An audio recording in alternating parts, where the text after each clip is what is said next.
printing, and that was about 15 minutes ago. So sorry, y'all. It's like, ooh, big crowd now.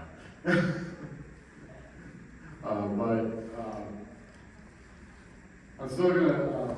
I actually have some students that are having to go back to remote learning, so they're on the phone. So say good morning, Questers. Good morning. But my name is Bill. I'm an orientation mobility specialist at the Alabama Department of Rehab Services. But I'm kind of doing some side projects because up to a year and a half ago, I was working for the Alabama Institute for Deaf and Blind, and I was doing a lot of research in 3D printing for those with vision loss and those who are blind. And for some reason, when I left the job, they're like, "No, you're not taking your 3D printer with you." So I'm kind of doing the research on my own now, and they're not the cheapest devices, but I found a little bit of funding and always trying to get some more. But what I want to try to do is, because when I was at AIDB, I actually came up with a way of 3D printing Braille on a flat surface that actually lasts, and who cares? But now I want to make 3D prints for those who are low vision and also blind at the same time, so combining those two different technologies. And sadly, it failed. So this was actually, we actually had the University of Alabama Huntsville print this in multicolors, and I was like, okay, well, why don't I try my process that you use to save the Braille on a multicolor print, and now you got this creamy colored monstrosity. You can't even tell, but this actually is the birthplace of Honey Ivy Green, and it's like the map of that area, and yeah, you can't, it's not usable for somebody with low vision. There's a long, tedious way of doing it, and this is the University of Auburn University's entire campus, and it actually has the Braille on top. We actually use it with that program, that the College Coach program, so that they learn and know how to get around the campus. But I am not Picasso, so me painting over paint, it doesn't always turn out the best. So I want to make something that's foolproof and easy for those with vision loss. To just, put my information into the computer, it prints it out, and then I do something simple, and it's saved, and it's good for everybody to use. So 3D printing technology has come around a lot, and it's kind of amazing what you can do. This is actually a multi-color print as well, but what I did is I actually took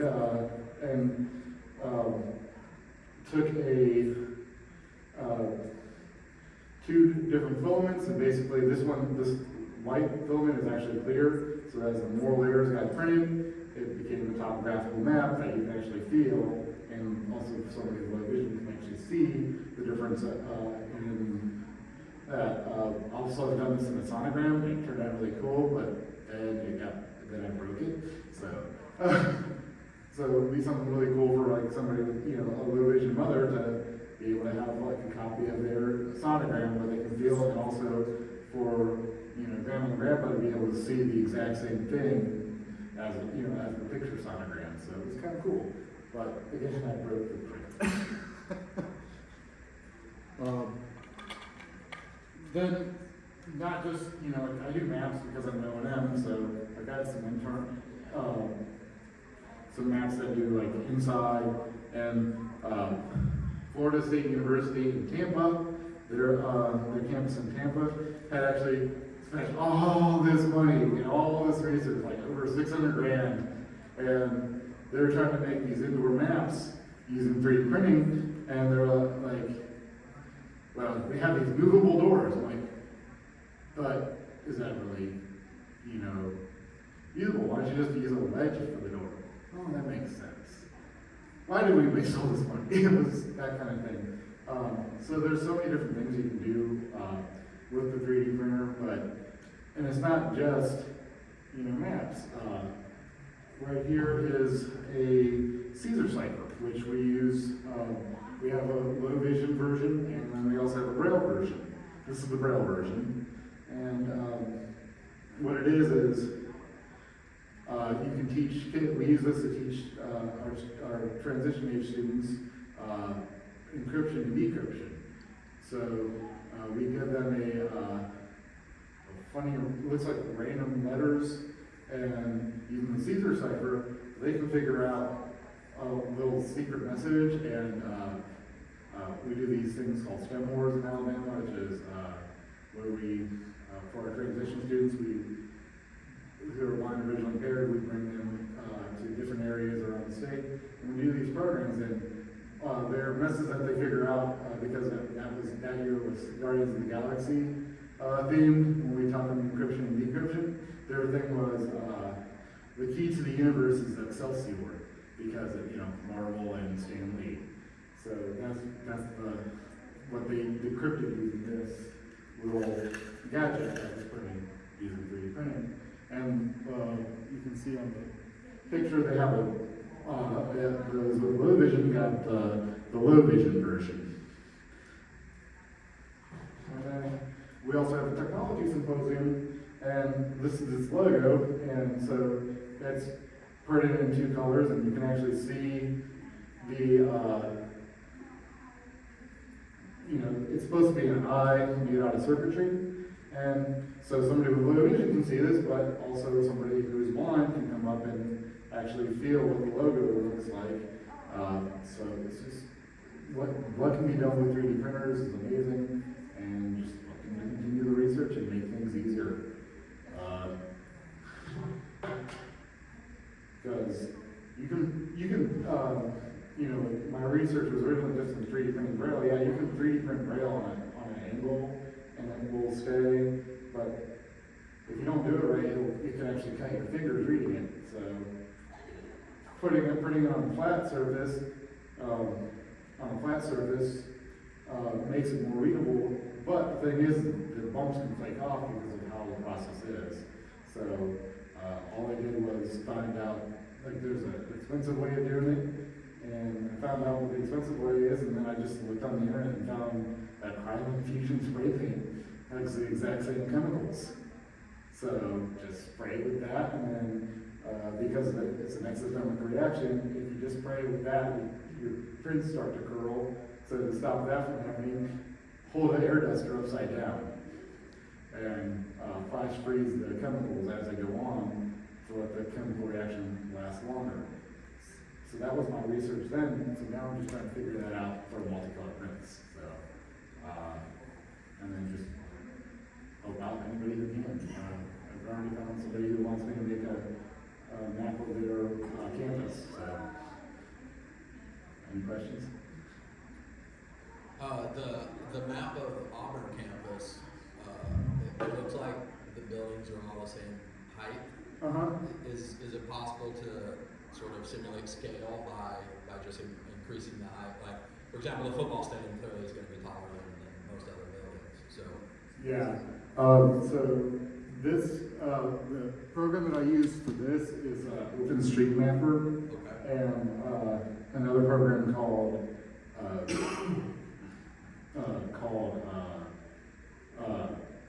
TouchMapper, and you can set it to do multi-levels, but I just did this one so I could simply just use a ruler to paint, because like I said, I'm not Picasso. So that's the only reason I did all similar levels, but you can just turn on a button when you're making your STL file to make them the right size for how many levels. The thing is, again, it was for simplicity. Why, so the smaller one you showed us, what didn't work out about that one? When the flash freezing of the clear version of Chrome Fusion, basically the flash freezing left all these bubbles in there and made it milky. So So you have the different, it's the same color film in So that's what I do now for this sort of thing. This was actually different colored filaments. Okay. So, and, so I got a new 3D printer on its way. It's called, Anchor made by Anchor, who makes all the cell phone products. So they supposedly do multicolor printing for quickly and cheaply. And so I'm going to be trying everything from a ice box that I found on Facebook Marketplace to anything to try to slow down the process but still use the readily available like your Lowe's and Home Depot paint to save the braille. In your research, did you come across any information about maybe that same process only with the CNC, so that it's a reductive process rather than an additive process? Yeah. That's going to be my snack maker, which will be down. I'll be purchasing in a year. But I wanted to start with the more common stuff that are in schools, so that it's just okay. Here's the file. Print it yourself, and then have fun. And then here's the process to save it. So, and there's so many cool things that are out there ready to be 3D printed. It's just finding a way to protect it. Like I love Thingiverse. If you know anything about 3D printing, MakerBot, who's one of the first commercial 3D printing companies, they have a website that everybody uploads their designs to, and you can download and modify them and print them, and it's really cool. It's called Thingiverse, and I have a really cool.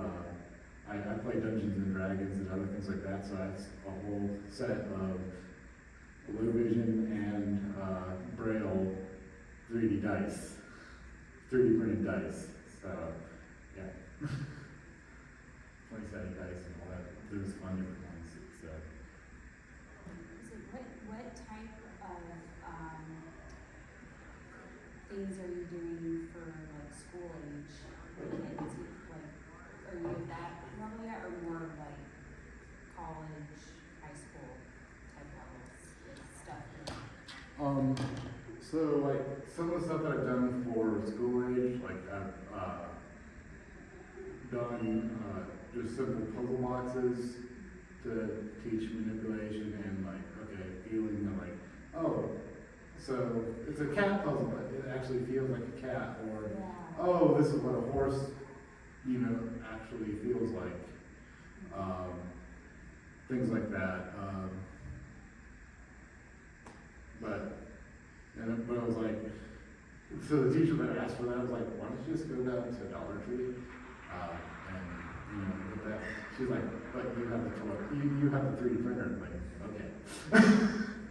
I do like the idea of using a puzzle to get maybe some tactile feedback. My daughter doesn't enjoy puzzles because it's so difficult for her to figure out. But I feel like there was some tactile, so you could say, oh, this piece. When I feel the overall picture, I know that this side of the picture is higher than the other side or something.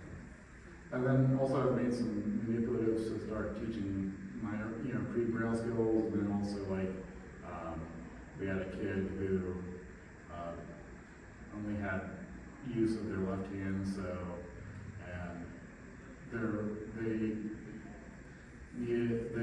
we were out of single handed Perkins braillers, so I made a thing so that they could use their Perkins brailler with one hand. So that's about it. And I don't want to go over the previous one, so. How long have you been doing 3D printing stuff? Have you seen the technology? Since 2016, and yeah, I've seen the technology change. My dad actually got a 3D printer back in the late 90s. Where it used to layers, drop down a bunch of sand and then spray glue.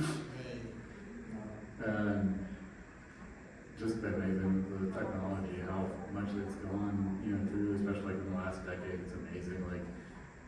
so many people are starting to use 3D printing just, oh, here, check this out, or I'm gonna make this and then I'm gonna make caster molds. I love watching those on Facebook and YouTube where, hey, I'm gonna make this cool thing from a TV show that I like and make it on a 3D printer, pack my sand around it, and then cast it in some type of metal. It's kind of cool. So, but just the availability is amazing now. I mean, for the retirement of our assistant commissioner, we actually, the VRTs and O&Ms, we chipped in and actually made him a retirement party, a retirement plaque with, Helen Keller stuff. And it was actually done in the resin 3D printing where they, use a laser. And it was so high detail, like, this is amazing. Well, thanks, y'all. Thank you. Thank you.